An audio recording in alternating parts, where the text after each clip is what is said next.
Why should you care about value-based bidding and using the value-based bidding tools from Optmyzr? Well, it's very simple. When we talk about conversions in PPC, we're not really always talking about conversions that help the bottom line. Not all conversions are created equal. So in this example, you have 3 quote-unquote conversions. Now, we consider a conversion, for example, to be someone who fills out a lead gen form on your website. And in the case of the first conversion, that's really all that happens. You thought that was valuable, but they never talked to you after they filled out the form. Now, in the case of the second conversion, the person actually ends up getting a free estimate from your business. So they're a bit more engaged, they're a bit more likely to actually spend money with you. It is a better conversion.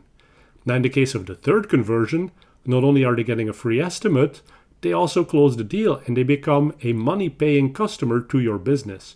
Clearly, that's even more valuable.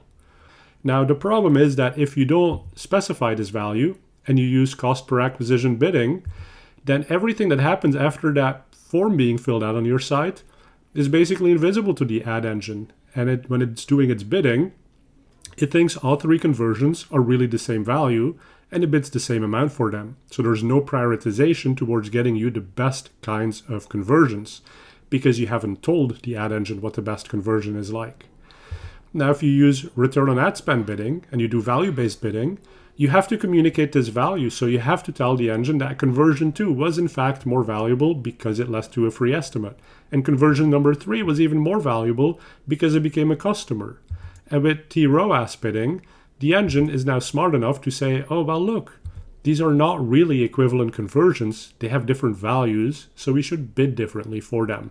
And what's nice is instead of the engine now focusing on getting you the most conversions, which maybe they'll get you the cheapest conversions, so the ones only worth $100 a piece, but these are also the conversions that end up not really becoming customers, so they're not really helping your business.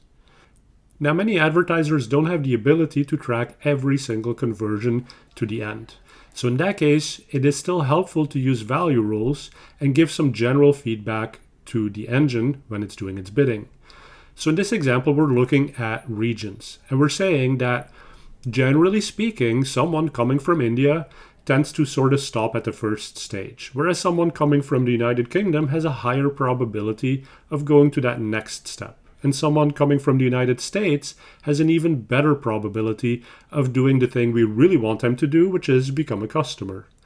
By feeding this sort of value into the system, it can again start setting bids that are more sensible.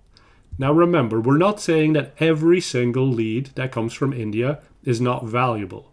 We're just saying to the ad engine that for the most part, the leads that come from the United States tend to have a higher probability of being a more valuable customer than someone from a different region. This nudges the system towards getting more of the leads and the quote-unquote conversions that matter for our business and that help us grow the bottom line.